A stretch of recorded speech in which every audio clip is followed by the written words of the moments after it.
How's it going, everybody? Welcome back to Absolute Zero's podcast. I know it's been a while. We're back. We're here. We're doing a very special video podcast. I'm your host, Josh, and with me back again, one of my best friends, one of the biggest Superman fans that I know, the ever loving and brother from another mother, Mr. Know-It-All.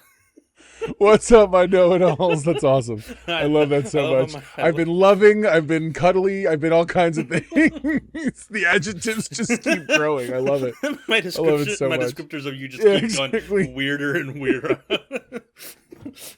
One of these days you're going to be funny from the bottom of the sea. It's real. No, it's real. You actually caught me I'm at my work desk, and normally I'm at my podcast desk, which is over there, but luckily this works fine. But so I apologize if I don't look my best. No, it's fine. I like it. I like the mural behind you too. Right. That's a classic. That's a good old fashioned what was it? The Hobby Lobby sale. Love those Hobby Lobby sales. Hobby Lobby always having a sale. Always.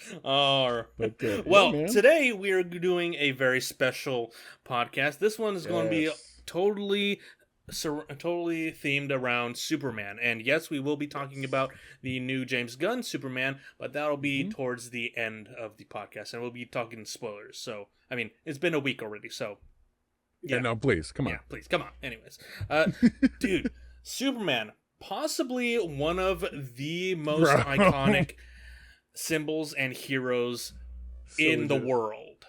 It's just amazing. And I know you're a couple years older than me, so you have a larger connection to it than I do. Sure. Me, when I started getting into Superman, I started getting into it when in the early 2000s, but that was with the animated Superman, the animated show. Yes.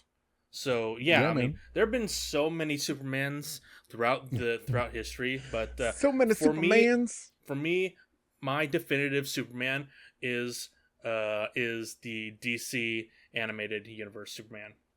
That's fair. No, that's legit. I remember when I first saw that cartoon after, because obviously Batman came first, but then they were like, and next to blah blah blah Super. You're like, no way, and it was amazing. Yeah, especially because they literally went for the diametric opposite aesthetic, where Gotham was like dark and dour and tall buildings and like gargoyles. This was like City of Tomorrow. You know what I mean? It was all the gleaming. Every building looked like it belonged as an ornament on the hood of a car. Like it was so curved and all the things. Mm-hmm. Yeah. Oh no, yeah, it's great. I love that show. It's like, to me, that Superman, the Bruce Timm Superman, is the definitive animated Superman, just like Kevin Conroy is the definitive Batman. May he rest in the animated universe. Yes. May he rest in peace. No, for legit. Oh God. Yeah, man. It's great. What for you? What was your first Superman? So, believe it or not, my first Superman was the Super Friends. Okay. Seriously, some people may or may not know, because from jokes, ironically, the announcer is like, "Meanwhile, back at the Hall of Justice," kind of a thing, where the guy would narrate because they didn't have captions and they didn't know how to transition, so the guy would have this big voice do that. And that was my original Superman. And then later on, I was finally introduced to the Christopher Reeve Superman. I didn't see that in the movie theaters. I'm not that old, but because that came out 2 years before I was born. It was when I saw it, I was genuinely like, it's like they say, you'll believe a man can fly, and I did. That's because you got to remember. So now, as a movie guy, like they did dangerous stuff. Okay, they hooked the main actor up to a crane in the middle of the city and was like, "All right, see you guys later," and just picked him up with a crane. And I'm like, bro, you could have swung into a building. You could have, like, the way nobody thought, but it looked amazing. It looked to this day, that first and second Superman movie are possibly the pinnacle of Superman movies. Yeah, no, for sure, they were really wonderful, especially not only for the era, but they hold up. Even though people are like, "What compared to today?" No, but for what they are, they hold up tremendously. Oh yeah, absolutely. Like story wise, character wise, visual effects, give or take. But I mean, No, it was great. but even for the era, you sit here and you go, wow, you guys really did something. You know what I mean? Like they were doing something for that era. It was unbelievable. So, yeah, absolutely. Cool. Like there've been tons of Superman actors over the past few decades, but Christopher Reeve is definitely the most iconic Superman actor. Out of all the live action Superman actors, I would have to put as my top 3 currently Christopher Reeve, top of the top. Then I would do what's the new what's the Not new Henry guy's name? Cavill, right? Oh, David Cornsweet? I would put David Cornsweet as number 2, Yep. and Tyler Hoechlin as number 3. Only love Tyler. Oh no! Why is Henry Cavill not in No, your top I 3? love him. I don't put Henry Cavill as in my top 3 only because we never got to see him be Superman. I feel like true story. I feel like Henry Cavill is the Andrew Garfield of Supermans. By that I mean Peter Parker was always supposed to be this nerdy, geeky looking, whatever, you know what I'm saying? Yeah. And Andrew Garfield was not that. He was the antithesis of that. He was very much like Andrew Garfield Spider-Man reminded me of the what's it called? The oh my gosh, what was that one universe? The alternate Marvel universe? Ultimate universe? Ultimate, thank you. Ultimate, yeah. And he reminded me of that Peter Parker, who was totally not a geek and a nerd and all the down stuff. So now, likewise, you go to Henry Cavill. I can't believe people didn't recognize. Because the first time we see him as Clark Kent, it's in like a brown corduroy with a relatively cool looking Gap pinstriped button-up shirt underneath, his glasses, but his hair's practically the same. It's literally the same. They didn't really do anything with the hair. I'm like, bro does not look like he's Clark Kent bumbling around, fumbling. I would have been like, oh look, Clark, why are you wearing a costume and have no glasses on? I would not have been fooled. Are you a Superman So then you go fan to Cornsweet. No, totally. You go to Cornsweet. I think Cornsweet was awesome, but anyway, it's funny. So I'm gonna bring the controversy out real fast. Let's go. Let's do it. No, it's not what you think. Trust me. I will totally go against the Snyder cult later. But right now, when I think of Superman first, my initial blush every time I think of Superman, I think of Dean Cain. When I was in high school, that show was I was in Art 2D Comp, which is an art class that was very freestyle. You could do whatever you wanted because you were like the top of the top. And so they treated it like college. She gave you a thing and she said, hey, this is what your final's going to be on. Otherwise, you guys could sit around and do whatever you want. We talked about Superman every week. We talked about the Dean Cain Superman show with Terry Hatcher and what they were doing. I came in like season 2 late. And my friend her name was Ayan Rand. Ayan Toppin rather. She was all about it. And so I was like, all right, fine, I'll check out the show. And I was like, okay, the shield is massive big on his chest. Oh, big uber. But I get it. I totally get it. You know, and I was like, right on, man. And then Terry Hatcher, of course, was amazing as Lois Lane. So, that show walked so that Smallville could run. Like seriously, because it did all the things. All the things. Great show, absolutely great show. And Smallville, another amazing show. I didn't grow up with Smallville, but I can appreciate what it did, what it was trying to do as well. It came out just after I was into Buffy more than I was into Smallville when it first came out. So like my mother-in-law was big hardcore into Smallville, and they would always tell me about it and like, who's this one character? And I would have to like comic book school them. It was funny, but yeah, man. Alan Richardson's small thing got his start as Aquaman in that show. Yeah. A much smaller Alan Richardson. You're like, bro, what happened? Very skinny Alan Richardson. Yeah. compared to Reacher now. Ooh, that For dude real. is boof. Yeah, man. Dude, yeah. So that's all. I mean, again, I know that Dean Cain's politics are a little inflammatory at the moment. He's got some hot takes left and right. But when it comes to, if you just look at him as a Superman person who played it, I liked that iteration of Superman. I enjoyed a lot. I liked his ma and pa. I thought the Kents were great. In that show, they went with the storyline that his mother had made his suit. Oh and yeah, they I had love that. tried, because they did the whole montage where they tried different outfits. Uh-huh. It's very similar to later on what they would do with Supergirl, where they're like, he's like, no, this one's stupid and blah blah blah, and then eventually they went with this. And it's so funny because even then they were doing cool comic book stuff that we don't think about today. She goes, you know, I always noticed that when you were younger, clothes that were closer to your body didn't get as damaged. So I have an idea. And she came up with the Superman suit. And I'm like, okay, y'all try to talk about he's got that impervious aura around him, which is a concept from the comics, like deep. And so I was like, okay, sorry, I'm like geeking hard about this. But anyways, Yeah, my point is like they were doing cool stuff. I love when media, when live action media or just media in general has that bit of background lore where his Yeah. first Superman suit is one Ma Kent makes, because that's what Yes. Tyler Hoechlin did as well. Oh yeah, I his, love that yeah, scene. because he Dude, saves I a kid love that from a bus. And the kid says, "Hey, nice costume." Tyler's like, "Thanks, my mom made it for me." Oh, dude. He says it in such a sweet. So that, and I know we're gonna eventually get to David Cornsweet, but that's one of the things I really loved about the new Superman, is it very felt like Tyler Hoechlin in that even when Tyler was being Superman, he still felt like a Kansas kid. Yeah. So same thing with this, like David Cornsweet's doing the same thing. Even though it's funny, the movie that came out made me realize that in this iteration anyway, Clark is Clark. He dresses up as the guy that everyone else calls Superman, but he's and I feel like he's purposely like, yes, I am Superman. In the back of his mind, please don't think I'm a fraud. You know what I mean? Like I feel like even he's a little bit like, I have to be this thing, and and I love it. I just loved it so much. And like, so, yes, yeah, Tyler I'm was Superman. great at that. Please don't see through the glasses. Bro, Tyler Hoechlin's Superman was so different in that it was the first time he was doing Cornsweet before Cornsweet. Yes. In that, you know what I'm saying? His Yeah. Clark, I was very happy to see him in Clark mode.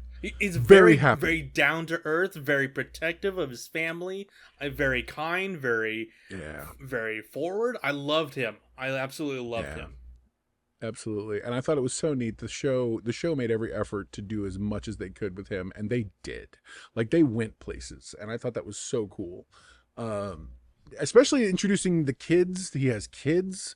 Just everything they did was really, I liked. I liked the fact that Lois is still somewhat of a take charge gung-ho-y person, even though she's kind of like part-time in it as a reporter. Yeah. And but she was, I loved that. So yeah, that's a great Tyler Hoechlin, great call in terms of that one. That's a really good. Oh yeah, absolutely. He was a really good Superman. The show is great too. It was Superman and Lois.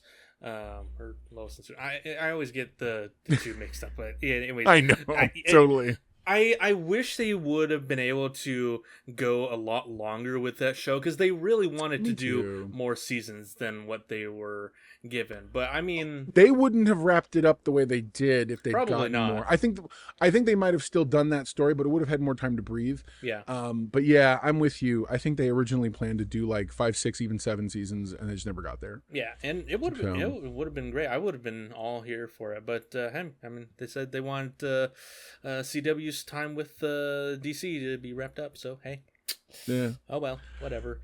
But remember, at one point, everybody jokes, remember what they took from us? There was one point where we literally had Arrow, The Flash, Supergirl, Superman, Legends of Tomorrow. Like, we had all the Black Lightning. Like, we had all the things. Lightning, yes. And I was like, oh. And that was a wonderful era. I'm telling you, that Greg Berlanti era. Greg Berlanti, who wrote the original Green Lantern movie, but it was so vilified, and he's like, that's not the movie I wrote. I want you guys to know this. So then he goes and like, let me make a show and it'll be good, I promise. And and they're like, we'll give you the bargain basement. And he goes, I got it. I got you. I got you. And he did. I'll make Batman without making Batman.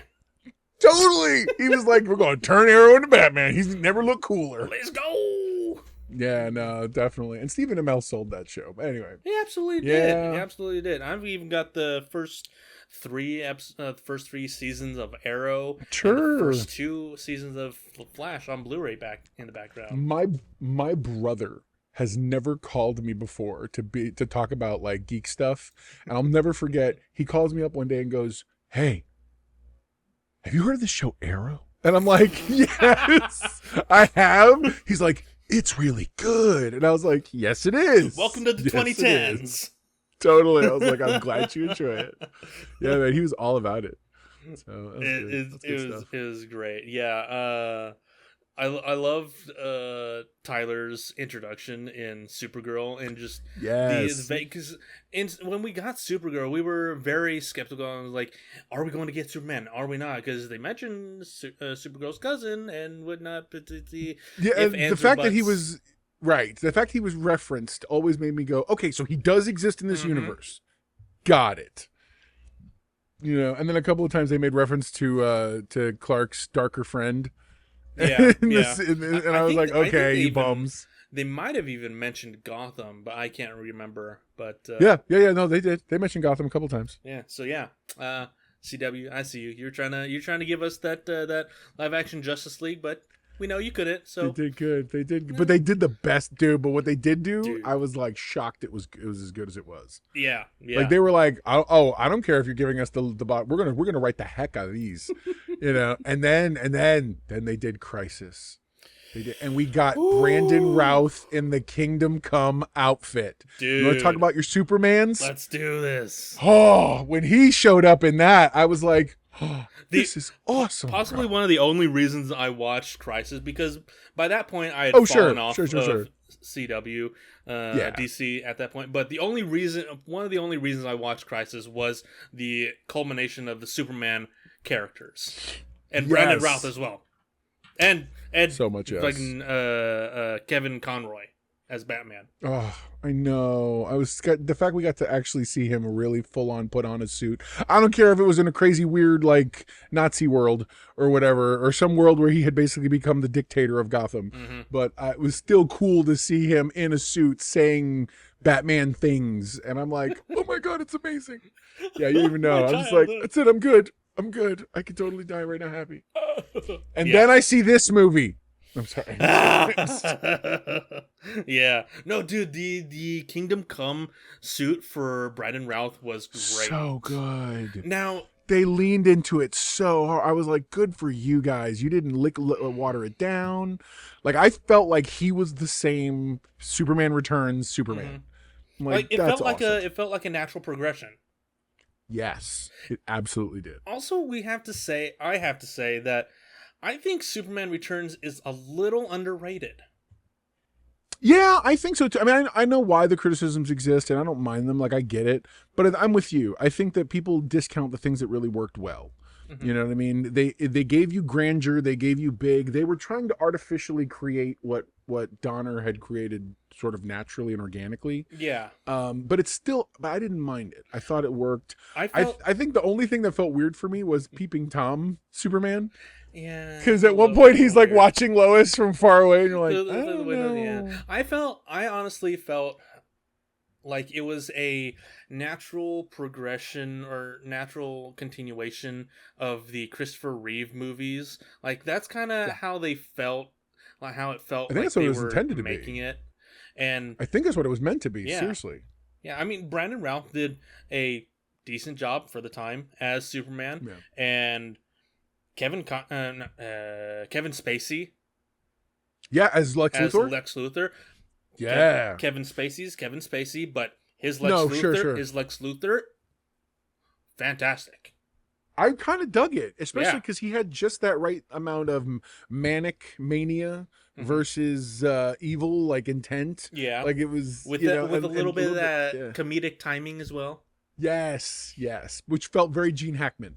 So I'm like, for that, I loved that was the way it flowed like that. Yeah, absolutely. Yeah, it's not the best movie, but it is for sure decent Superman movie. Sure, yeah, no, I definitely think so. I'll go with that. A little slow, but it was kind of emulating the original movies. So yeah. I mean, so where do you fall? Let's go there. Where do you fall in the ranking of Superman movies? No, but Henry Cavill, like, where do you fall in on Okay. him as a suit? And Okay, I'm so not trying to judge. I'm not trying to beat anybody up. I'm being genuine. okay, so I love Henry Cavill. I love him as a person, as an actor, and as Superman.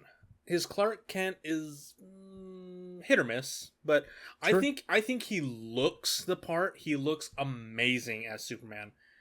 He Yeah. just wasn't given a lot of time to develop that character, and Agreed. Warner Brothers just fucked with the production so hard that Yeah, he wasn't they given a had a chance. whole lot. Yeah, Right. I agree with that. They had a whole lot going on behind the scenes I actually think between it's all the different shifting hands and then eventually landing where they landed. yeah, You yeah. know, I'm with you though. I liked him as Superman.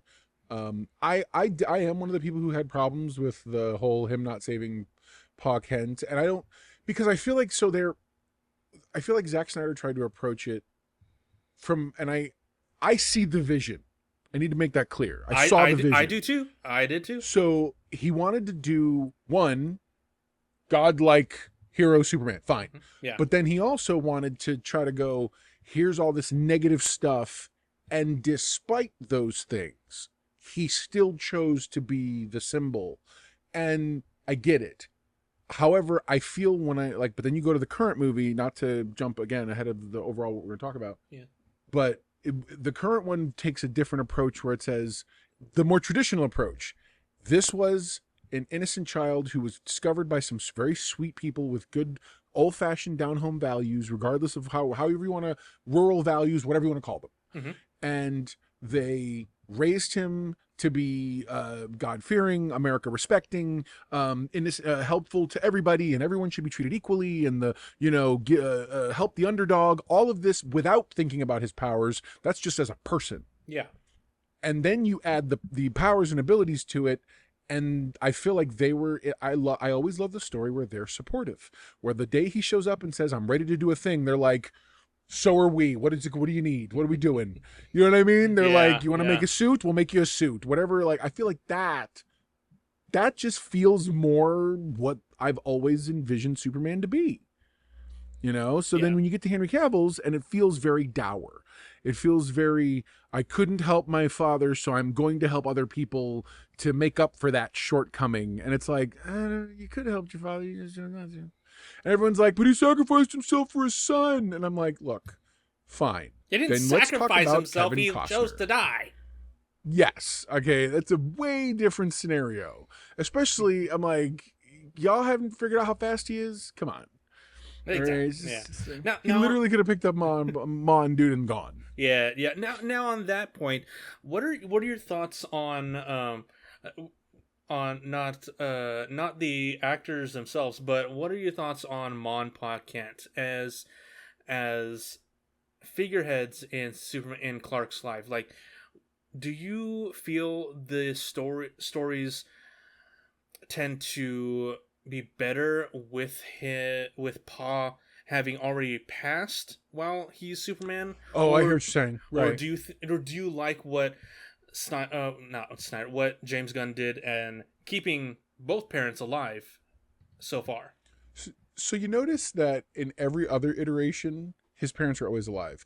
Every TV show, both his parents. Now, mind you, I'm not talking about like Smallville was obviously a prequel type thing. Yeah. But like, he had both his parents in Lois and Clark. He had both his parents in with Tyler Hoechlin. Had both his parents up until later on when they did the single show. Then I think it was dad was dead, but mom was alive. But during the Supergirl time, he had both parents still. And so it's like there was. I like the fact. I like when he has both his parents. I also like when we go from. So instead of having him lost Pa at a younger age and grown up the rest of the way without him, I like when he is older and established, and Pa Kent dies as a result of just being old, an older guy. You get to see, because then you get to see Superman do like we all do. You mourn the passing of a parent, whatever else, but he's established, he's set. You know what I mean? And I feel like that, and then he gets to take care of his mother, and that feels also wonderfully. You know, everybody always says there's like a Christ allegory to Superman. And I'm not trying to go biblical here, but like when Christ is hanging on the cross, he looks at John and says, "Yo, you're gonna take care of my mother, Mom. That's your new son." And he cared about his mother. Superman, once his father is gone, cares about his mom. Yeah.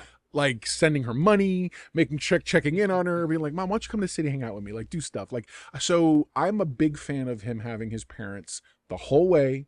And then, yes, you can, if you want to have that story beat that shows growth in the character and you want to show that, then yes, let Pa pass away from something like a usually it's a heart attack. Usually, yeah, it's usually a heart attack.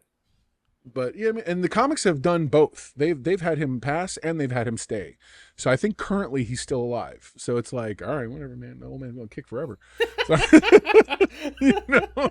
Yeah. Like, all right. Like in the comics, there's a version of Supergirl that was raised by the Kents also. Like when she shows up as a teenager, Clark's like, "Here, these old people, they took good care of me, and they'll help you too."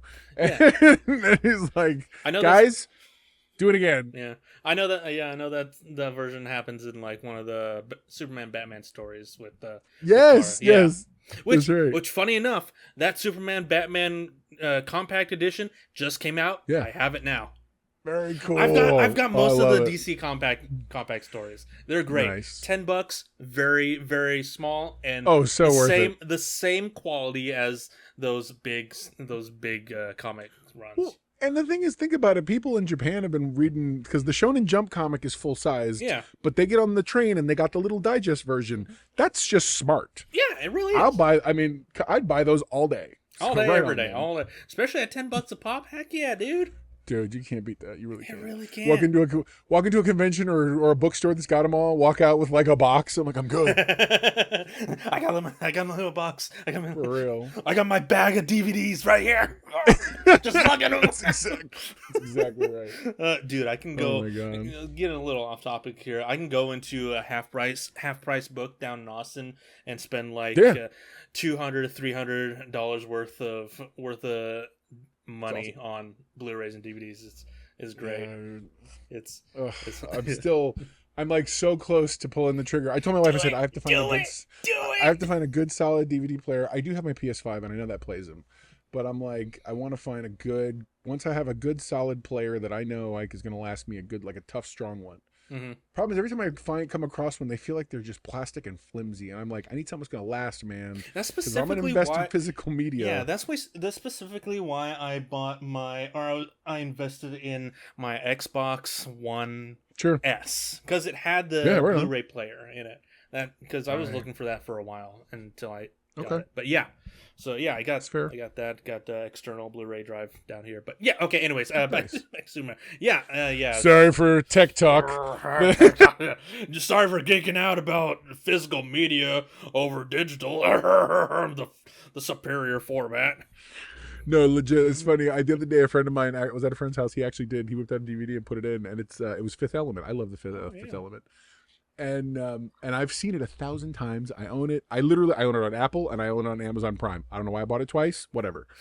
And no, I bought it twice because on Apple they give you the extra stuff as if it's a DVD. So you can actually thumb through and see the extras and the behind the scenes. But he pops it in, and I'm like, we're talking, and I'm like, yeah, no, I see the fit. And I just literally, he goes, "Are you okay?" I said, "Hang on." It was so clear. I was shocked. I'm like, I watch this all the time at home, and I even flipped the little 4K setting. But you know what you can't get around? That compression. Compression, such a kid. Like, you're like, what? Like, it's so crystal clear on DVDs. It's stupid. Blu-rays especially. It's stupid. Anyway, I'm done for real. I can't really talk. I can't really poo-poo about owning multiples of a single item, because I have like 5 different versions of the same book. It's ridiculous. That's awesome. No, you're good, man. You're good. Anyways, okay, yeah, get back to Superman. For real. Yeah, Superman has been an icon throughout history for decades. So yeah, I mean, in all honesty, the Superman that we got this year is possibly, if not one of the best Superman movies, and he is Superman. Honestly, bro, he really is. So You text me You that go night to the texts. because it's like he goes. So both Like, both me and you Mr. literally, Know-It-All went to the Amazon Prime early yeah, screenings at 7 right. p.m. So he's an hour ahead of me. So I text him an hour after he finishes. I was like, dude. He goes, "This is Superman." I was like, all caps. Like, this Like, is Superman. I was like, right on, bro. No, right on. Absolutely. I felt you. I was like, right on. Absolutely. I No, it was so good. let's get into this Superman. I've got, I mean, I've got bits and pieces about Superman of the past, but Mm-hmm. this is definitely the one I connect with a lot more because Yeah. it's new, it's fresh, and Yeah. honestly, the DC universe or DC as a franchise really hasn't done very well up to this point. It's had successes with Yeah. the Dark Knight trilogy, but that's not really franchise material. And the Batman, but that's its own Elseworld universe. So Right. now that we're finally in James Gunn DCU, we're here. DC is here Right. to stay. I So fully support James Gunn. 100%. 100%. No, man, Absolutely. bro, I'm with you. A friend of mine had we were talking and he goes he's like, yeah, but now I feel like it's just, he's like, I mean, he enjoyed it, Mm-hmm. and he goes, but now I feel like it's just Marvel DC done by DC. And I went, whoa, let me explain why it's not. And this is my point of getting into Yeah, this. yeah. The difference is Marvel does big, colorful, whatever, and you go, here's the world you live in, here's the people. It's funny, this and Marvel feel like the difference between a DC comic book and a Marvel comic book. Yeah. They're both brightly colored, they both tell dynamic stories, but where Marvel always tries to ground itself a little bit in quote unquote reality per se, not earnest reality like The Dark Knight or those kind of things where it's like got to be real serious to be whatever. Trying to ground it more in real world. World locations. Like Tony Stark is a millionaire and you see the or billionaire rather, and you see the machine parts and everything and all the stuff. Okay, you understand how they are what they are. This is like this feels like they are not ashamed. Correction. Let me back up. Okay, Right. sorry. ADHD brain. Put David Cornsweet right next to Captain America. Captain America in the MCU is the epitome of a comic book character, but they took him seriously. He wears a tactical suit. He has the shield, but it's made of whatever. But he feels very grounded in what a soldier who is a super soldier would be. This says he's from the comic book. Superman, he just bopped right off the page of your comic. Here you go. If you read it in your dude, the scene that a lot of people criticize, which is Lois and him talking with all this stuff happening in the background. Oh yeah. That could have been a panel of I see several panels together, and as she's talking, you see her eyes keep looking out the window until after like 4 or 5 of those blocks, she goes, do you need to help them? And he's like, nah, they got it. No, they got this. And I mean, that whole moment, I'm like, oh my God, if this wasn't like straight out of I want to find what book and find if that scene exists, because it looks like it legitimately bounced right off of a page. It's so good. Speaking of that scene, I want to shout out how James Gunn faked us all out with that first reveal of Superman. That was that scene. That was that scene. It was like they were all filming it, and I feel like he went, hey, BTS photographer, you see him? He's straightening up his shoes right now. Just grab that shot for me real quick. Yeah. And I'll have them dress it up. Send it to me tonight. We'll have everyone on the internet think it's the big bad scene. Totally. Yeah. It's like you guys. Like everyone was analyzing it. It's like, oh, that looks a little bit like Starro. Is that Starro? Maybe not. Is this the big bad of the right? Of the movie? Is it Brainiac? Is it this? Is it the other? Blah, blah, blah. Oh, no, so it's just a scene where Superman is a little defeated. He's needs to get a boost of optimism from Lois. So I think there's one other thing that has to be discussed. Come here, you. Okay. Let's go. I have to make sure I have my super dog with me. Bro, Crypto is so awesome. Crypto is so chaotic. I love him. And the fact that he's based off James Gunn's own dog, Ozu, Totally, is totally. great. Yeah, no, absolutely. I told my wife, I said, as soon as I have an opportunity, I'm getting my dog the collar and the cape, which they sell on Amazon. Oh yeah, he's gonna be running around. Is great. And so I loved everything from the fact he calls him with a whistle to him tearing up the thing. Everything feels like a real.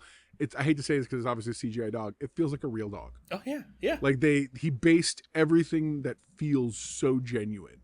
Even the part when he's like, when he says, and minor spoilers, but I'm not gonna go any past. He goes, "Get the toy," and I was like, "That's right." Oh, sorry. See, he twitched. I swear, King Toy, just twitched toy, toy. as soon as I said that. Yeah. I was like, "No, it's okay, buddy."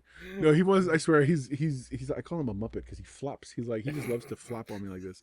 He's shocked that I'm holding him right now because he's like in the middle of doing stuff. Because normally this is where I work. Yeah. And he'll sit like right off over here to the side and just chill. Anyways, I'm sorry, but super dog, super cool. I also love the little twist at the end where Crypto's actually Kara's dog, and that's why Superman. Like... I know, it's so crazy. Real fast though, if you go back to that moment we were just talking about, get down, you. Well, you know, you're not talking on camera. Stop it. He's like, let me go to the microphone. When Lois, and then he steps, like, that was such an awesome moment when she's like, where you going? He's like, well, I'm gonna turn myself in because the DOJ has a warrant out. And she's like, what are you talking? He's like, yeah, maybe they're gonna take you back to where the dog is. She's like, it's just a dog.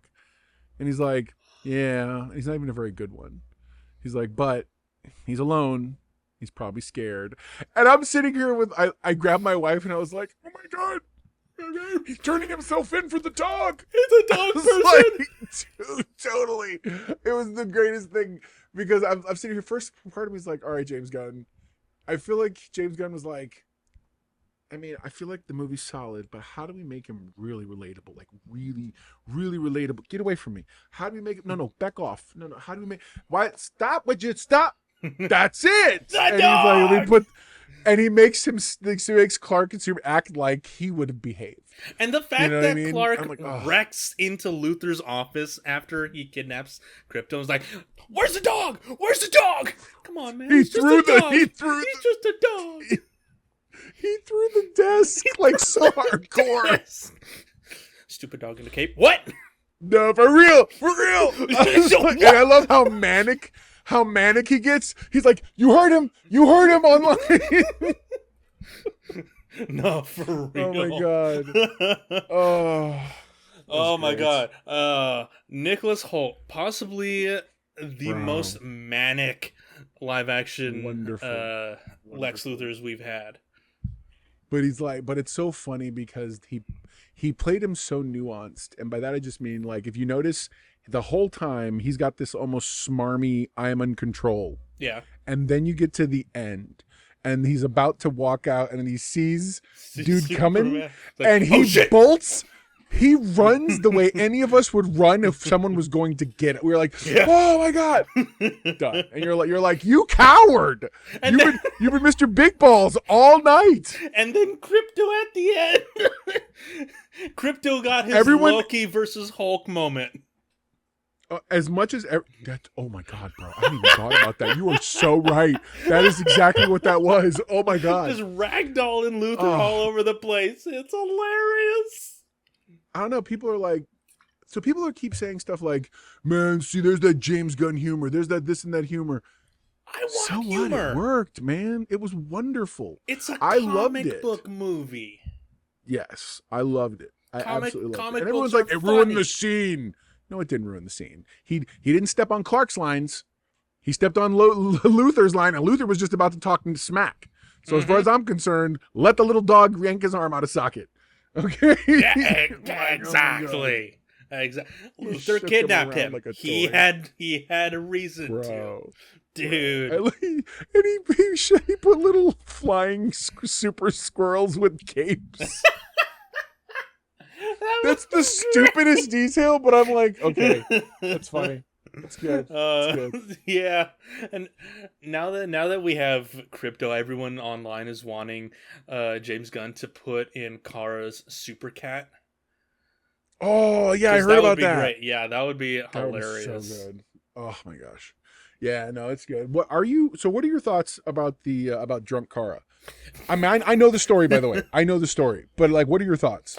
I think it totally works for her.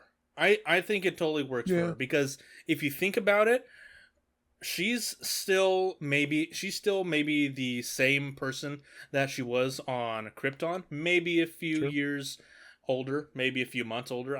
We don't really know Well, when she technically, came. she was the older cousin, but because of a weird Mhm. time dilation, he Yeah, got here sooner. yeah. They traveled through different wormholes or something like that. Right. Yes, Yeah. Something. Yes. Yes. something like that. Yeah. And So so one of those. technically now Clark is older. You know.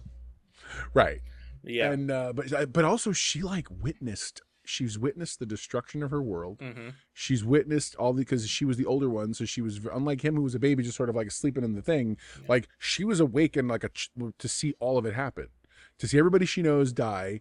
I don't know if they're going with the she saw Kandor get bottled and Brainiac is a thing yet storyline because they haven't mentioned anything like that. Well, we don't know. So I don't know if that's happened, but either way, like she's seen some stuff. Yeah.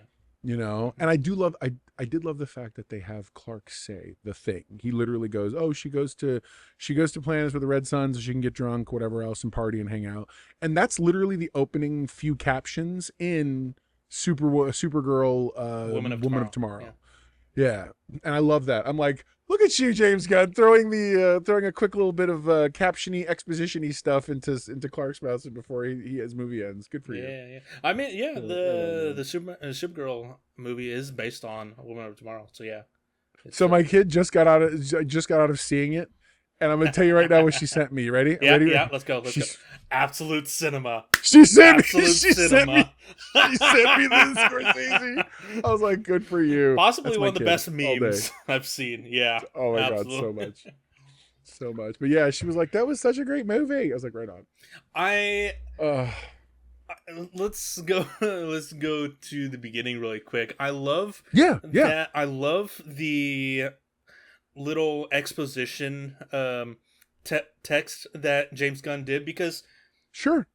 obviously you're throwing us into a movie, into a universe that is fully lived in for centuries, but we are just getting introduced to it now, but we also know it very well because we've read the comics. So Right. he did a little bit of introduction text, like 300 years ago, Meta's superheroes were introduced to the world.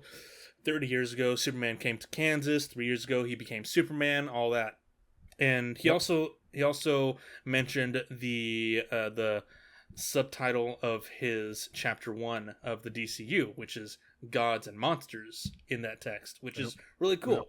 But I also saw the correlation of threes as well in that because Sure. Absolutely. he's so far stated that he's going to have 3 chapters. 3 is the common number denominator in that text, so there's a little little detail. So that it's I noticed. it's a 10-year plan, we know, but yeah, I'm with you. I think that what I loved about that moment is that in the beginning, it's captions. Yeah. It's the opening captions of a comic book. Yeah. And I told my wife, as soon as I saw it on the screen and it was gone, I leaned over, I said, that was literally we just read a the comic first book. The first page of a comic, real quick, to give. That's all you get. So what I tried to explain to her was, because you jumped right in, she kept up. Was a lot of people were complaining. I'm like, have you never been on a trip ever? Your parents go to a gas station. You walk in, you pick up a comic book at the store, and you go, oh, okay, well, you know what? I don't know what issue this is, but sure, I'll jump in. It looks fun. Yeah. That's what happened. You picked up an issue. The caption tells you what happened the last issue. Or what you've missed, and you jump right in. Or you can even correlate it to a radio show where the narrator gives you what happened last time. Mm-hmm. Yeah, man. The story so far, kind of thing. Yeah, dude. And then that's great. Clark falls down and is Yamcha'd. I was waiting for that reaction. Oh my god! All I can see now is that. Oh my god! Whenever I see any awesome character in that pose, I'm like, "Oh my poor man, he's been Yamcha'd." No, legit, he was. Exactly I love the reference. It's great. It's a great reference. And then Crypto's just all wild and just breaking his bones. Dog, get off me. No, for real. Well, and so people are like, why is Superman so weak that the dog's beating him up? I'm like, he's not. He was just got his butt handed to him by the Hammer of Baravia. So of course he's not feeling too slick. What do you mean? You know, the robots say exactly what's wrong with him. The dog didn't do all that. Exactly. You know? I love Especially because you see later on, you see Kara later on. Crypto jumps all over hers, like smashing the Exactly. floor with her head. I'm like, come on. He's Yeah, no, dragging her around. the robots are definitely Robots sorry. are great. Alan Tudyk. My ADHD's got me jumping around. I apologize. No, it's fine. It's fine. Alan Tudyk again, phenomenal Ugh, actor. His comedic amazing. timing is great. I love him. And the Very. fact that the robots, for the most part, are really practical too. That's great. Very. Yeah. They're not trying to be anything other than what they are, and you're like, you know what? Good for you guys. Rock on. Yeah, they were amazing. It works. I loved the fortress itself. Yeah. It borrowed that, obviously, that Donner type feel, which I know there's a name for the designer of it who originally, forgive me, I only know it from the Dick Donner movie. But I love the fact that it goes in the ground. It's so much more convenient. Dope, right? I was like, no wonder nobody finds it, because in real life, you'd see that thing from space. Yeah, exactly. So, very cool. No, it was very cool. Love it. Absolutely. Yeah, I love it.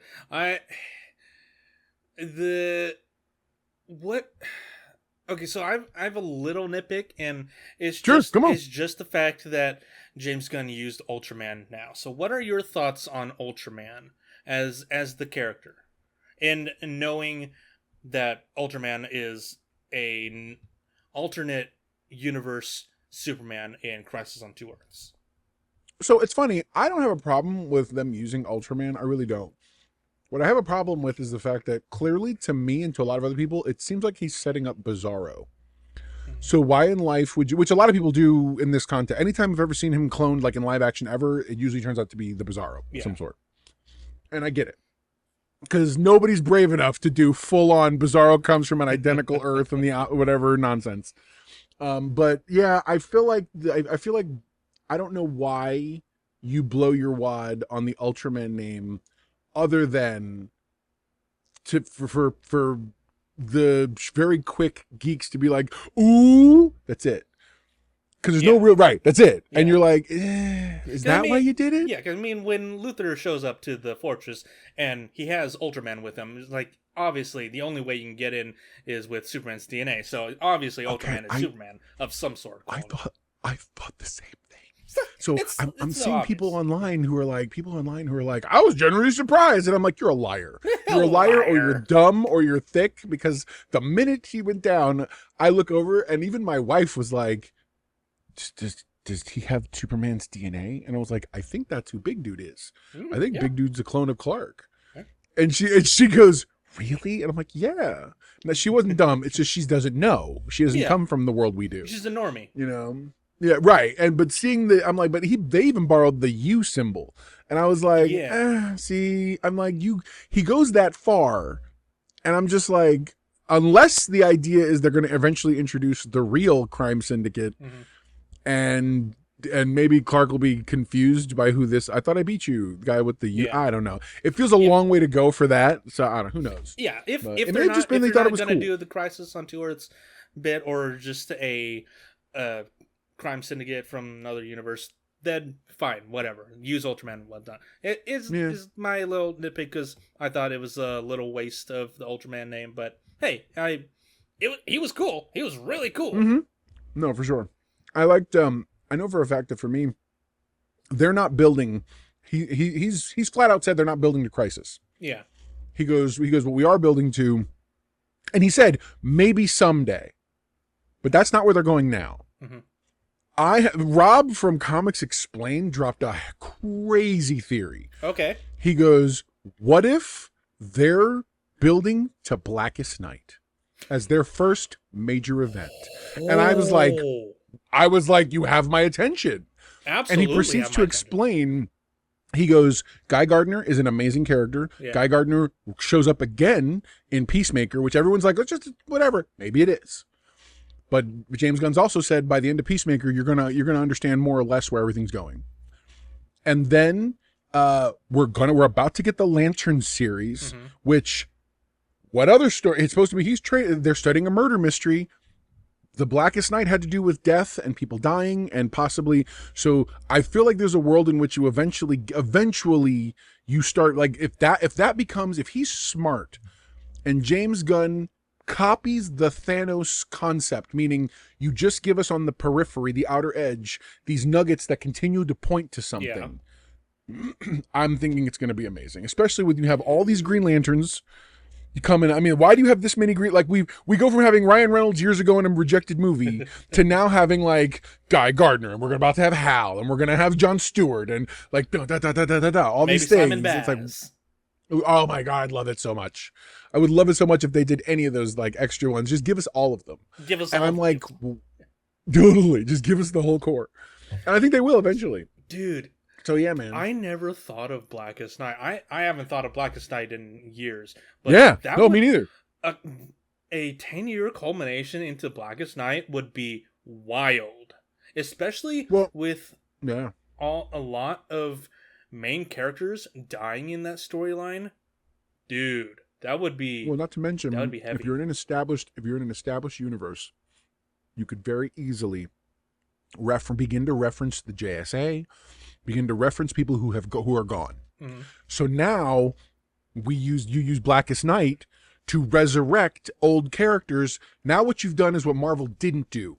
After your major 10-year event, you now have introduced a whole slew of brand new characters we all know, and we all have wanted. And now you're like, oh my God, we're going to get Jay Garrick, we're going to get this guy, we're going to get that, we're going to get the Question, we're going to get all these people. That suddenly, because think about it, what's his face comes, Mr. Terrific comes from somewhere, and if he's based on the original Terrific from the original JSA back in the day, then why not so that means there's a history there. So that how fast do you wholesale create brand new, established, good characters that people like and love? Then that kind of event that resurrects people. Yeah, at first they'll be evil, but then when they come back, the side effect of that event is, well, that guy's alive now. Yeah. And so it's the fastest way in to now introducing a new phase of, not phase, but you know what I'm saying, a new chapter, so to speak, after the 10-year mark, to a new set of new characters, new everything that you can, that's where you could introduce Shazam then. Ooh. As maybe make him have been the original Superman for the JSA before Clark was ever a thing. You know, make it so that in the mythology, when Pa Kent is holding Clark up in the air, making him fly, he was actually basing that action on Shazam, Captain Marvel. You know what I mean? Having flown around like in the old days and, whatever. Yeah. I mean, you do so much by establishing the universe out the gate that Marvel never had an opportunity to do. Superheroes. Yeah. Exactly. Yeah. Exactly. Dude, that could be wild.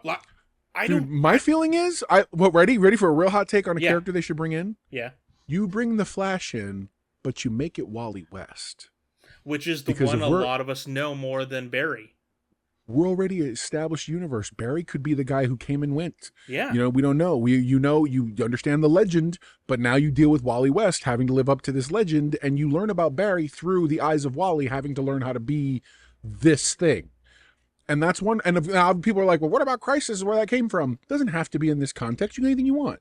Maybe he still sacrificed himself to save the world, running real fast and became whatever. You know what I mean? You don't have to have it be Crisis. It can be anything. Yeah, exactly. So, now thinking of Blackest Night, I honestly wouldn't mind if we don't get Darkseid for a long while. Yeah, everybody's sort of assuming, well, it's gonna be Darkseid because they're like Thanos. I don't think so. I think there's a lot of big events in DC that they could do. Yeah. 0 Hour, which is the Hal Jordan one, that's the one I actually thought they were possibly building toward, because have Hal Jordan start little by little turning bad because he's old, he's cranky, he's whatever, and you eventually have him because he was gray haired, and that's when he became Parallax. Parallax, yeah. I mean, you could absolutely have him become that 0 Hour. So that's a thought. And eventually they're going to have to introduce the other lanterns in the spectrum of the emotional spectrum, which I think that'll be an awesome movie by that in and of itself. So cool. It's like the Power Rangers of Green Lanterns. or lanterns. But yeah, man, I just feel like Just there's seeing, so much potential here. just seeing Larfleeze on the big screen. Dude, oh my God, Lord, please shut up. Oh, that would be the best. Mine. Totally. Oh, that would be so great. It'd be so great. But yeah, man, you can establish so many cool things. Everybody doesn't realize Guy Gardner's not the first Green Lantern. Guy Gardner was the second, so to speak. And that means there's history. We've got Hal's history. You've got them together. You've got whatever. I mean, there's history, and this feels like the New 52. That idea of 3 years, everyone's been a hero for 3 years. So like if they introduce their Batman and he's only been there 3 years, that's totally plausible. I could see that. You know? I could even see Batman having been around for maybe like 5 years. Sure. Wait, give him a couple more. They're saying that Batman is supposed to be with his third Robin, with Tim. So he'll have to have been. Is it really? I think that's what we're doing because the Batman movie is supposed to be Batman and Robin, which I think is going to be either Tim or Damian. So one of those. So Batman has to have been around for a lot longer. I would love to see Nightwing. Dude, yes. Like because Nightwing's always been such a cool character. Yeah. Yes, it would be. He's the only former Robin who gets it. He was a little bitter at first when he became Nightwing and left and whatever else, but now when you hear him, when they show the Bat family, he's the guy that's like, come on, you know how Bruce is. Like, what are you talking about? Like, it's always been, you know what I mean? Like, he's the one that's always telling everybody, guys, you know what he's like. Why are we even? You know what Dad's like. This? Come on. Totally. People are freaking out, and he's like, that's what you're getting mad about. Let me tell you about this time when I used to wear the yellow cape. Okay. Let me talk about when I was 8, and he threw me off. He threw me off the Batcave. Somebody said online, they were like, just wait. Now that we've gotten all this, just wait until you see them walking through the Batcave and have to explain to your girlfriend about the giant penny and the mechanical Tyrannosaurus Rex. And I was like, dude, if James Gunn gives us a giant penny, I am done. Penny. Take all my money. I am done. I need the giant penny. Well, now, and the thing is, I can see that with this Superman movie, that's the world I can see us living in. Yeah.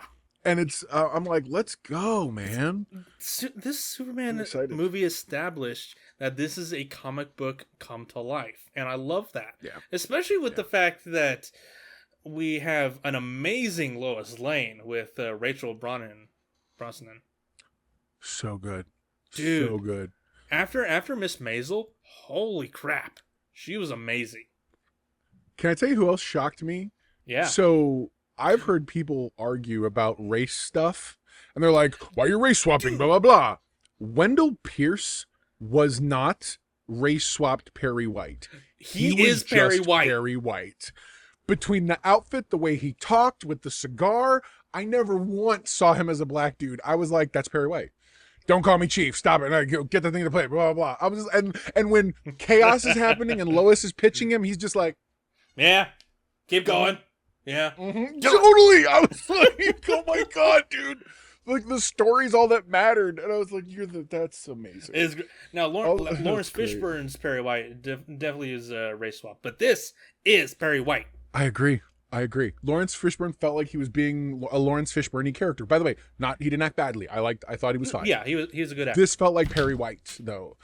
So that literally, that's leading me to the doorstep of, let's talk about this player we didn't know it existed, Jimmy. Holy crap, Jimmy is an absolute baller. Jimmy got the Riz. All the Riz. All of it. Going down the street in the dark, all them ladies of the night wanted him. Holy crap. Like, what is going on with you, bro? Like, seriously. Jimmy's supposed to be the quirky photographer. Why is he pulling this many girls? And the girls in the place are like, he's so hot. And I'm like, that's aura. Oh my God, okay, Jimmy. Jimmy's got aura. And the fact is they got him, he's an actor with freckles and the whole bit. And I'm like, God bless you. Good job. You guys did so good. That was wonderful. And the fact that at the end of the movie, he just kind of defeatedly says, Okay, yeah, know what? I'll stick with Lex's ex-girlfriend. Yeah, he's like, let's go. That's fine. Miss Tessmacher of all people. Like, come on. That's good though. It was good. It was It's good. hilarious. Oh my god, Jimmy is the absolute unsung hero of this movie. He was. No, he was. He absolutely was. Absolutely, absolutely. Ugh, Oh, it's great. unreal. Ma and Pa Kent in this movie, absolutely love them because this is probably the first accurate depiction of Tanzanian people. Yes. Yes. Like Bro. Ma and Pa have the Absolutely. accents. They got the farm. They So got the legit. So mannerisms. I don't know why people have been like, why are they dumb? I'm like, well, first off, I have family who literally are sharecrop farmers in Mm-hmm. Benson, North Carolina. Yeah. Okay, and they are so much like those people. They know their bit. I bet if you ask him, hey, what's the season for turnaround, whatever, whatever, whatever, he'll give you a long, technical, drawn out farmer answer. Mm-hmm. But you tell Ma, hey, get Clark on the video phone, and she's like, hang on, let me see how you. What's going on? I That's can, I so can mad. absolutely see this Ma doing that. When she No, puts it on the table she and is does. shouting She at does it. that too in the movie. It's like, honey, honey, we love you. Say hi to Lois or something. Totally. When she shouts at the phone, I was like, right on, man. And when Superman and when Clark is getting ready to go back to Metropolis, like she's like, I'll clean your boots up, get going. Dude, the fact that they saw on the news what was going on and she just knew. He looks at her and she's like, I'll get your boots for you. I'll I get was your like, boots good for you, for son. you. Oh my That's- God. I that's was like, my you guys are mom. the best. That's my mom, Pa. Dude, I love it. him. I love it. So I don't know why people have complained. They're like, would he really rescue the squirrel? Yeah, he would. He Totally would. He would. rescued the He squirrel. rescued the He squirrel. He rescued the blew the squirrel. dog He out of the rescued the way. dog. Totally. He's like, he cares. This Superman cares about every life. And he So and then, he go ahead. showed it at the end. He showed it at the end when Right. he was shouting Bro. at Luthor, like, "Dude, I'm as human as everyone. I risk my life, my blood, I sweat, I love everyone on this planet. Don't you get that?" Yeah, man, bro. Seriously, it was amazing. It was that was such a great moment. And so people are like, understand, because obviously people want to make comparisons to like how Man of Steel destroyed the whole thing. And I had this one guy online who was like, yeah, because I'm sure everybody got out. And I had to tell him, I said, bro, first off, did you even watch the movie? Yeah. There was an alarm that went off, a very specific one. There was a very specific voice. Please head to your zones. You saw firefighters and police officers loading people on buses. That was a well-oiled machine that had figured out we need an evacuation plan every time. Yeah. Oh, Superman's fighting some big bad guy. Everybody get your places. Let's go. Get out of the city. They're going to start knocking buildings down. Come on. And they get out. And then the last car that was the building broke. And dude catches it. Oh, so good. When So he rises up out from the debris and you get that Superman theme song, it's like, this dude is That's Superman. so good. Oh my So god. So good. I read a story. Some guy posted. I have to tell a third party because I'm not gonna lie and say it was me because it wasn't. This guy he goes. I was in the movie theater. We're watching the movie, and as soon as it ended, this one kid goes behind him. He goes about a row back. This kid says, "People said we got a new Superman, but that's Superman." Like he was confused by who. This is just Superman. Wait, what's this new Superman? That's Superman. And I'm like, good for you, kid. Good for you. That's awesome. I love that. I'm like, I hope that's true because I'm like, yes. It's so good. That's the right mindset, kid. That's the right mindset. Yeah. I love it. And then it's just, I don't know. It's just everybody wants to talk crap. What do you? Whenever I see people talking crap or just giving a bad review, like unreasonably bad, because I can understand a few negatives and negatives about the movie, but whenever you get in like real bad reviews, like, oh, it's a 5, it's mid, it's a 1, it's terrible, it's not Man of Steel, I just write in the comments, all right, Snyder Monkey. Yeah, dude. I mean, seriously, legit, because that's exactly what they are. They're the hashtag super stuff. Yes, there you go. And it's so funny because I sit here and I'm like, look, there's no reason you can't love what you love. You love Man of Steel, that's awesome. I enjoyed it. I'm not hating on it. I Yeah. enjoyed Man of Steel. I own it on digital. I own the, I loved the Justice League Snyder cut version of the Justice League. Exactly. I actually enjoyed Batman v Superman, the director's cut, because I feel like it filled in on the gaps. Director's cut, I enjoyed the first Wonder Woman movie. Yeah. I thought that we were all just everybody was. I never understood what the big draw for Aquaman was, because frankly I didn't care for that first movie. I didn't care for the second movie either. But I didn't mind a lot of the stuff that they had done. It began to sour because they were taking too long to make stuff. There was all kinds of drama related to the stuff they were making. It was just this whole and then you had all that drama with Black Adam and it's like, oh, come on, man. And so when you finally get to this thing, like, I feel like there's nothing in the way. There's nothing in the way of this. Mm-hmm. And we need to, and I feel like we need to all embrace this and all be happy about it and just be excited for it. And this, I feel like we're about to see the pendulum swing. Marvel's going to have to play catch up for a few years. I think Fantastic Four is going to do well. I don't know how well. We'll see how well it does, because if it's too bogged down in Marvel lore and doesn't stand on its own thing. See, because here's my fear already when it comes, and I know we're not talking about Fantastic Four, but my concern at the moment is not that we've seen a bunch of stuff. That's not what I mean. But my understanding from some both leak stuff and whatever else is that a lot of the beginning is going to be showing us stuff that we would have wanted to be in the movie. Like, the beginning is setting up who they were. Like, you're going to see glimpses of their past adventures. Yeah. And it's all very comic book accurate at that point. With the moment. But I'm like, you better not, like, don't make us want those things to have been the movie by showing us this other thing that's really bogged down in whatever multiverse style story you're trying to tell. Because right now, the problem you have to understand is everything is moving towards Doomsday and eventually Secret Wars. Yeah. And that's what you hear all this thing everything I just said, that's the headache at the moment with Marvel. Yeah. DC, wide open runway. I'm down. I'm excited for anything that's coming in the future because of this. Yeah. Marvel, I'm like, Marvel, I find myself going, don't do this, don't do this, don't do this, don't do this, don't do this, don't do this, don't do this, don't do the other. And it's like, what? That's the current discourse. That's the difference going on at the moment. So we'll see what they do, man. Yeah, it's also mostly because after Endgame, everything that Marvel's been producing has either been lackluster, great, bad. It's always been hit or miss. Whereas for the past 3 phases of Marvel, it's been great, bad, good, not so bad. It's been less hit. It's been more hits than misses in the past 3 phases of Marvel, rather than the past 2. Yeah. But I mean, Marvel. So Marvel's definitely very, very bogged down with their lore and just trying to get that momentum back that they lost. I think during COVID. Right now, James Gunn needs to do 2 things. One, stay the course. I'm not going to say anything. I'm not going to tell him. I'm not going to say anything creatively. You do what you do what you're doing, because you're doing it great. I fully believe in you and your vision. 100%. But the one thing I do think he absolutely has to do is he has to solidify. This is sort of the burden he's carrying. Yeah. He has to be able to not only tell amazing stories, which I believe that he's got in the bag, but he has to be able to tell it with a broad enough shotgun to make us care, but also make us not have to worry.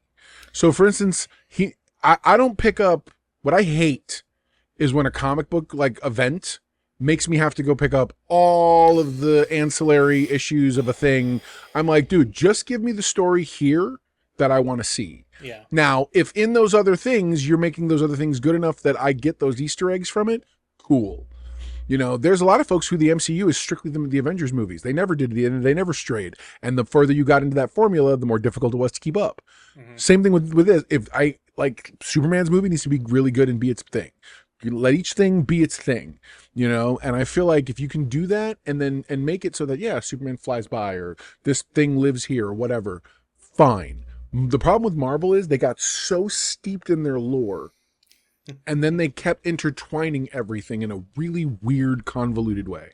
Yeah. So just tell good stories, man. Marvel now feels like Marvel comics because it's all integrated, it's all mixed up and whatnot. You gotta, if you pick up this comic, you gotta read all the way back to the 60s and Mm-hmm. whatnot. This DCU, as of right now, feels like a very fresh takes. Like, you can start with Suicide Squad if you want. You can start with Peacemaker. You don't have to have watched those to watch Superman. It's like, Right. it's great. It's great. And Agreed. yes, I do Yeah. consider Suicide Squad as one of the first Yeah. entries into the Oh, DCU. totally. I do too. Even though I'm sure they're going to come up with a shenanigan way to explain it, like somehow. Yeah, You know, yeah, and do that. but I'm sure it's gonna work. Whatever it is, it's gonna work, and it's gonna be wonderful. And I'm Yeah. with you. I'm very about it. And I'm really I know hope there that was. Blue Beetle comes into the DCU or with I don't know the why. one they did. I agree. I agree. The one they did was Let great. him. Let what's Sholo Maridueña, whatever. Let him do his thing. That kid was so good in that Yes. Cholo. That's right, Cholo. Mari something or other. Anyways, him, the kid who did wonderful. Like, I loved that movie. The problem was the movie was not that it was bad. The problem with the movie was that it was an average comic book movie in a marketplace that at that time was fresh off of that Endgame excitement, that everything had to suddenly be a million times better than it needed to be because we were just like, really? That's your superhero movie? You know what I mean? We just didn't. And I feel like this needs to just be the counterpoint to all of that. DC needs to just be able to say, hey, you know what? We're unabashedly comic book. You're not going to see Tony Stark building something in a cave. What you're going to see is Star Labs trying to catch the Speed Force. Okay, Dude, that's what you're going to see. It's a big difference in terms of what those ideas are. So I'm all about it, man. It also didn't help that Blue Beetle came at the very tail end of the DCEU where everyone was not in it. We were just all like, whatever. And that None of it this stuff set up matters. Blue Beetle 2, and we're probably never going to get that. I don't know. We might, but we might be animation. So he's already said he wants this Blue Beetle. So my point is for DC, here's the other thing. I could see David Cornsweet leading these people. You know, I could see him being the guy who takes over and is like, all right, let's get together. Like, I want him to lead the way and make the decisions because I trust him to do them. Yeah. I want to see right the on, Justice man. League being formed. I want to see the Watchtower in space. That would be so dope. That would be great. Oh, And Batman comic paying for accurate, everything. looking like, of course. Absolutely. Dude, Who do you think is going to be Batman? I don't think it's. I'll be honest. I do not think it's going to be Pattinson. I do not think that. No, it's absolutely not going to be Pattinson because that vibe doesn't really mesh well with the DCU that we've seen so far.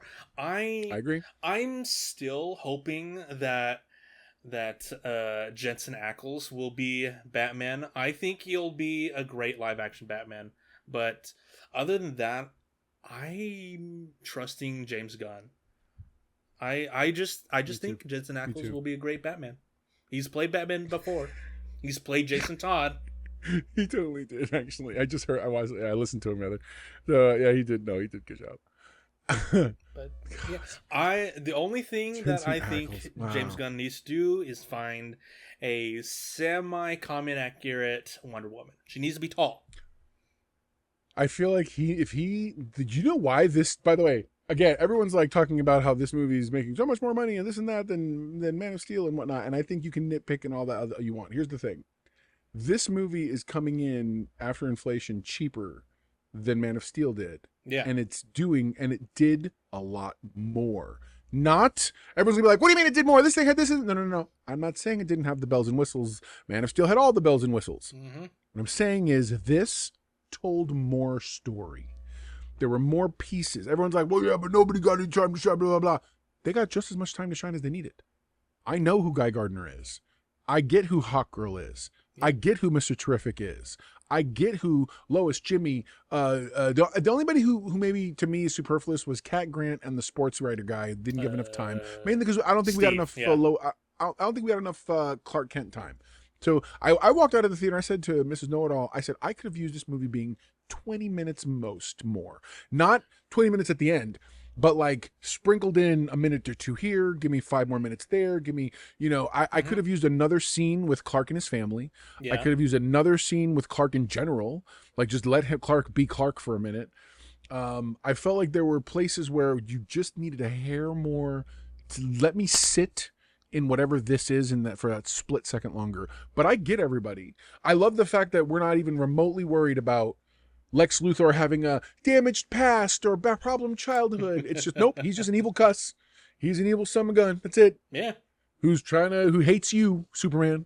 You know, and I thought he did a great job doing that. So, dude, he's fantastic. He's fantastic. But I will say to my dying day that I would like an older, a little older Lex Luthor, and I want him to be a light-skinned person of color, just like with the Superman animated. Like the Superman, totally. Because the Superman or the Lex Luthor from the animated series is a black man. He's a light-skinned black man. Everything from the demeanor, attitude, and how he carries himself to just everything that the way they depicted him, both the skin color and everything. You're like, Obama was you a light-skinned brother, right? Like Lex Luthor from Compton was. Where's your family come from? Like, there's history there. He's like, no, I've always been such and such. No, whatever, bro. Okay. We know. We know. Lex is not, he's not Lex from the hood anymore. We know. But no, yeah, Nicholas Hoult did an amazing job, and I can't wait to see more of him. But, Superman 2025 was amazing. Can't wait to see more in this, dude. Lanterns is gonna be great. I think Peacemaker comes out next. It's out now? No, it's the next thing. That's the next thing. That's the very next thing coming out. It comes out next month, I think, right? Something like that. Yep. But yeah, dude, very much looking forward to it. So yeah, it was great. It was really good. Yeah. It was great. I know. It feels like we just there's so much happening. I just need to go back to watch it again. I just want to watch it again. I've been back a second time. I'm gonna go. My daughter wants to go again, and I'm gonna go with her. We're gonna see it together again. I'm gonna buy the Steelbook. I'm gonna buy the Steelbook. I think I will too. As soon as it's available, I will get it too. There's a lot that has to go into a movie to make me buy a Steelbook. Which, if people don't know, Steelbook costs maybe twice as much as a regular movie.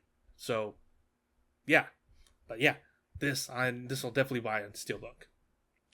James Gunn's already said there's tons of stuff he said this is his version of the movie. He goes, there's no director's cut. I am the director, and I'm also the studio head. Everyone was like, what was their studio input? He is the studio. He is the studio. There's no exec above him. He literally makes his own decision. Nobody was telling him what to do. Maybe Saffron was like, do you really want to do that? And he's like, yeah, I really want to do that. He's like, yeah, I really want to do that. Fuck you. Yeah, it's you're in charge. Run it. You've had input on DC movies. You've seen how that goes. Their jokes. I feel like their jokes must have literally been we're gonna have to get studio head permission. Yeah, you're gonna get studio head permission. He's like, all right. Well, I give my permission. He's like, okay. You know what I mean? I feel like that's how you do that because you run the thing. So yeah. Let me ask you one quick question before, 'cause I know we're getting long on time. Quick thought. I want to ask your thoughts. What do you think of the fact that it very clearly seemed like they were marketing mostly James Gunn over the movie itself? Do you think I have thoughts, but I'd love to hear what your opinion is. I don't not believe that, by the way. I do think there was a huge push to put Gunn front and center. I can fully believe that because I don't know how much of the press junkets and just interviews you watch. I watch a lot of the interviews and press junkets, so I can absolutely see the push of James Gunn being front and center, being the face of the DC studios and whatnot. So yeah, I can fully see that. I didn't really see that too much in the movie marketing for trailers or whatnot, but I mean, I get you. I didn't really watch many trailers past the first teaser and the first trailer. So yeah, but yeah, sure. I can fully see that. No. The push for him. So my thought was the reason you do it is because, one, he has a proven track record of success. The man has arguably not failed yet. Not really. Yeah. Not really. And as a result, I feel like that you sit here and you say, hey guys, remember all those things you loved? Guardians of the Galaxy, this other thing. Remember all that stuff? The guy who did that is now going to do this. Mm-hmm. And you're like, okay. And it's there's this sort of audience transference. You're like, we all think the DC universe sucks, or DCEU sucks, but James Gunn, we like him, so we trust him. So we'll go ahead and move. We'll transfer some of that trust over to you as a result. I feel like that's what the mentality was. Yeah. And I think you do that now. If they keep doing that, I think then you start having issues. I think you let this. I understood, made sense. I feel like moving forward, especially if he's not directing or writing it, Yeah. let everything breathe. Let other directors take their front and center. I'm really excited for what's coming from the DC. From DCU. I really am. Yeah, absolutely. Yeah, I fully understand what you're saying. If James Gunn is like writing or directing a movie, I definitely want to see his take, his input on like interviews and whatnot. If he's not, maybe an interview here or there as the studio head. But yeah, if he's full on front and center, it's definitely gonna be okay. We get it. You're the studio head. Let's maybe give some more time to the other creatives. But yeah. Yeah, definitely understand. But yeah, fully support James Gunn and what he's doing. Fully looking forward to what's next with the DCU. And yeah, I guess with that being said, thanks for coming on, man. It's been a pleasure. It's been always. A delight. I love always talking shop with you. It's great. Yeah, bro. Seriously. God, I know it's been a while since we did one of these guys, so hopefully you guys stuck around till the end. Hope you guys enjoyed. I don't know when the next one is going to be. It'll probably be in 2 weeks, maybe with Fantastic Four. Not sure. We'll see. As of right now, just because of how scheduling works with jobs and just everyone being busy here and there, it's gonna be a little more sporadic. The episodes coming out. So hopefully you guys enjoy. Hopefully you guys stick around. We have a lot of fun doing these. But yeah. So Mr. Know-It-All, thanks for coming on. It's been a pleasure. And yeah, man, guys, same. Thanks for watching. Thanks for listening. If you guys are listening on Spotify, hopefully you guys have a good rest of your week. And with that being said, bye-bye.